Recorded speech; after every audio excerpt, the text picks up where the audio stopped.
अस्सलाम वालेकुम रहमतुल्लाहि वबरकातुहू।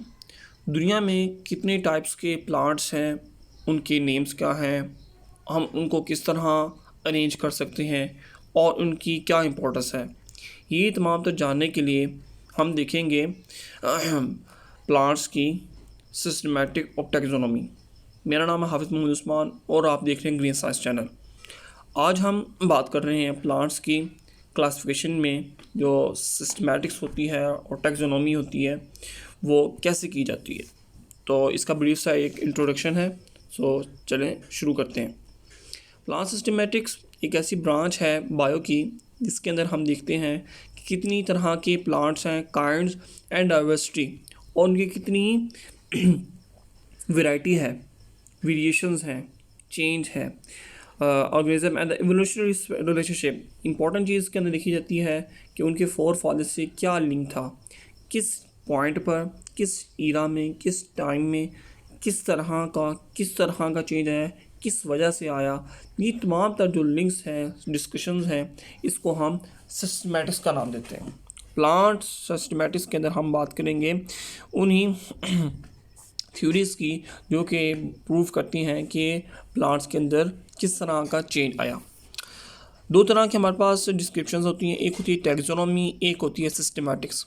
टैक्सोनॉमी के अंदर हम ओरिजिनल डिस्क्रिप्शन जो होती है प्लांट्स की उसको डिस्कस करते हैं। लीव्स कहते हैं कैसे हैं, उसकी रूट्स कैसी हैं, उसकी रिपोर्टेशन कैसी है, उसकी स्टेम और तमाम तर जो उसका मॉर्फोलॉजिकल स्ट्रक्चर्स होते हैं उनको हम डिस्कस करते हैं, वो टैक्सोनॉमी होती है। और सिमिलरली इसके अंदर एनाटॉमी भी शामिल होती है, उसकी इंटरनल फीचर्स कैसे हैं, उसके अंदर हमारे पास जो पेरेंकाइमा, स्क्लेरेंकाइमा, जाइलम, फ्लोएम, तमाम तरह जो स्ट्रक्चर्स हैं कैसे पाए जाते हैं।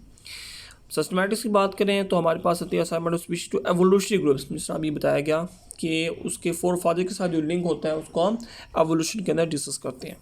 मॉर्फोलॉजी क्या है, हमारे पास कार्लिनस लीनियस एक साइंटिस्ट हैं, 1707 से 1773 इनका ईरा था, टाइम पीरियड था।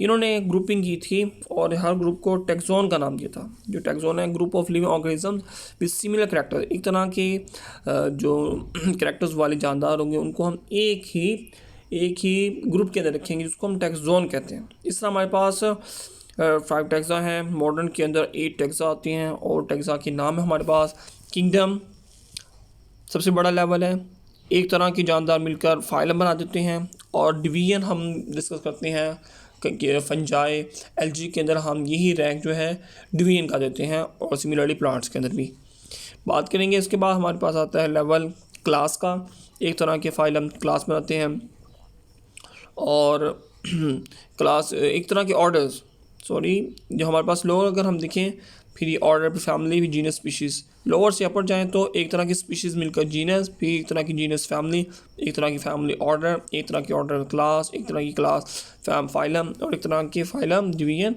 किंगडम बना देते हैं। तो एक आसान मैं आपको एक लफ्ज़ बता देता हूँ इसको याद करने का, वो है कफ को फगस।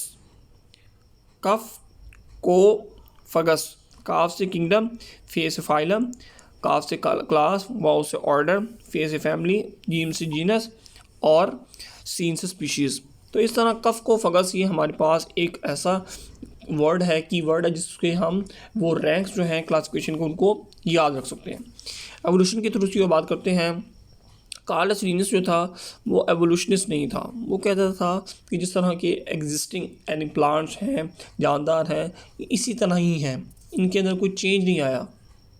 यानी कि एवोल्यूशन जो मेन जो डिस्कस की जाती है बात कि डार्विन ने कहा था कि जो ह्यूमंस हैं they are the modern form of monkeys, तो उनके एवोल्यूशन आई है मंकीज़ के अंदर और अब वो ह्यूमंस बन गए। लेकिन क्वेश्चन ये है कि अब ह्यूमंस जो है इनके अंदर क्यों एवोल्यूशन नहीं आ रही और ये क्यों आगे चेंज नहीं हो रहे हैं। तो इस तरह की जो इसकी ड्रॉबैक्स हैं इस वजह से इसको नहीं माना जाता। जेनेटिक बेसिस पर हम इसको एवोल्यूशनाइज करते हैं। जेनेटिक कहते हैं डीएनए और जो सीक्वेंस ऑफ जीन्स होते हैं उसके बिहार पर हम इनको डिस्क्राइब करेंगे। सेम टैक्सोनॉमिक ग्रुप्स हैं सिमिलर करैक्टर, एक तरह का एक जो ग्रुप होगा उसके अंदर सेम करैक्टर्स वाले जो प्लांट्स होंगे उनको हम कैटेगराइज करेंगे। एम्स और ऑब्जेक्टिव्स की बात करें तो हमारे पास एम्स है कि हम उनको नाम देंगे, फर्स्ट ऑफ ऑल हम उनकी नेमिंग करेंगे, जो कि बायनोमियल नोमेनक्लेचर का काम है। डिस्क्रिप्शन है उसको डिस्क्राइब करेंगे, करैक्टर्स को बताएंगे, और इसी तरह क्लासीफाई यानी सिस्टमैटिक्स के अंदर करेंगे। तो हमारे पास है अरेंज प्लांट। तो ये हमारे पास है एम्स, ताकि हम क्या करें, जानदारों को एक ख़ास तरतीब से मुनज़्ज़म अंदाज से उनको एक तरतीब दे दें, ताकि हम जब चाहें जैसे चाहें उनको इस्तेमाल कर सकें। अब ये जो ग्रुपिंग होती है इसको हम कहते हैं अफिनिटीज़। अफिनिटीज़ कहते हैं डिग्री ऑफ रिलेशनशिप, कि किस लेवल तक वो एक दूसरे के साथ लिंक है, एक दूसरे के अंदर कितने कैरेक्टर उनके आपस में मिलते जुलते हैं। इसको हम डिग्री ऑफ रिलेशनशिप कहते हैं। कि अब जो हमारे पास लीव कलर है या लीव की शेप है वो कितने प्लांट्स के अंदर एक जैसी हैं, तब उनको हम कैटेगराइज कर देंगे। और उनके अंदर जो हाइट है, ये हाइट की अगर बात करें तो जितनी बड़े बड़े हाइट वाले उनको हम सब ट्रीज़ कहते हैं, तो मीडियम साइज़ वालों को हम शर्ब्स कहते हैं, और सबसे छोटे बड़े जो हाइट वाले उनको हम हर्ब्स कहते हैं। तो ये एक क्लासिफिकेशन है जिसको हमने क्या कर दिया, डिग्री ऑफ रिलेशनशिप की बिहार पर डिवाइड किया। Same characters have same origin, कि अगर कैरेक्टर सेम होंगे तो इसका ओरिजिन भी सेम होगा। जैसे मैंने हाइट की अगर बात की तो ट्रीज़ जो हैं सारे बड़े होते हैं तो उनका ओरिजिन सेम है। तो हमारे पास 3 मेन कैटेगरीज हैं प्लांट्स की। एक है एंजियोस्पर्म्स, जिसके अंदर फ्लावर्स होते हैं, फूल होते हैं। हमारे पास ज़्यादातर आमतौर पर देखने में यही आते हैं एंजियोस्पर्म्स। ओवरी होती है, फ्रूट है, वेसल्स और जाइलम होते हैं। इस तरह जिम्नोस्पर्म्स के अंदर भी सीड प्रोड्यूसिंग स्ट्रक्चर्स होती हैं, और स्टेम एंड भी सेम होती है जस्ट लाइक एंजियोस्पर्म। तो ये अब लिंक्ड हो गए एंजियो और जिम्नो। बात करेंगे ट्रीटोफाइट्स की, तो इसके अंदर वेस्कुलर टिश्यूज़ होते हैं, सिमिलर स्ट्रक्चर। डोमिनस स्पोरोफाइट होती है, ताकि वो क्या कर सके, अपना खाना अपना इंडिपेंडेंस पूरी कर सके। तो इस तरह ये एक और कैरेक्टर रिलेट कर रहा है जिम्नो के साथ और जिम्नो एंजियो के, तो ये एक लिंक बन गया है। तो यही हमारे पास ओरिजिन जो है सिमिलर बनाता है, यही कैरेक्टर्स जो है सेम बनाता है, जिसकी वजह से हम एक ग्रुप बना देते हैं। लास्ट में हम बात करेंगे इंपॉर्टेंस की, कि प्लांट सिस्टमैटिक्स की इंपॉर्टेंस कि हम इसको किस तरह इस्तेमाल कर सकते हैं अपनी लाइफ में। डिस्क्रिप्शन और कंपैरिजन, हमें पता होगा कि कौन सा प्लांट जो है वो किस तरह का है, उसका हैबिट क्या है, उसके स्ट्रक्चर्स क्या हैं और उसके फंक्शंस क्या हैं। इसी तरह फिर हम कंपेयर करके डिफरेंट हमारे पास जो चेंज आता है, न्यू कैटेगराइजेशन जो है वो बना सकते हैं कंपैरिजन के बाद। नोमेनक्लेचर जो है नेमिंग करना, नाम देना, और ऐसा नाम देना ताकि हम जहाँ भी हों जैसा भी हो हम उस नाम को इस्तेमाल करके पूरी दुनिया में उसको अपने इस फ़ायदे के लिए इस्तेमाल कर सकें। चाहे कोई लैंग्वेज बोलने वाला हो, लेकिन नोमेनक्लेचर की वजह से हम साइंस की एक ऐसी ज़ुबान बना लेते हैं जिसमें हमें कोई कन्फ्यूजन नहीं रहती, और हम सब एक रिसर्च के ऊपर आमादा हो जाते हैं और उसको मानते हैं। एवोल्यूशन ट्रेंड देखा जाता है कि किस तरह वो चेंज आया, और उस चेंज की वजह से फर्दर चेंजेस कैसे प्रोड्यूस हुई, इन्वायरमेंटल हो, जेनेटिक बेसिस पर हो, या फिर किसी और तरह की। अब ये जो चेंजेस हैं ये मॉर्फोलॉजिकल भी होती हैं, एनाटॉमिकल भी होती हैं, साइटोलॉजिकल स्ट्रक्चर्स पर भी आती हैं। मॉर्फोलॉजी कहते हैं एक्सटर्नल स्ट्रक्चर्स को, एनाटॉमी कहते हैं इंटरनल स्ट्रक्चर्स को, साइटोलॉजिकल सेल्स कहते हैं उसके पैरेन्काइमा है, स्क्लेरेन्काइमा है, जाइलम, फ्लोएम, स्टील, ये तमाम तजुर्बे।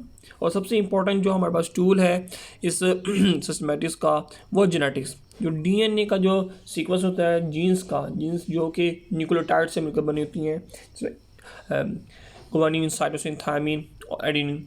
अब इनका एक स्पेसिफिक सीक्वेंस है जो कि एक जीन को बनाएगा, एक स्पीशीज़ को बनाएगा। तो ये उसका एक यूनिक फीचर है जो कि हमें क्लासीफाई करने में मदद देता है। ये हमारे पास इकोनॉमिक इम्पोर्टेंस है।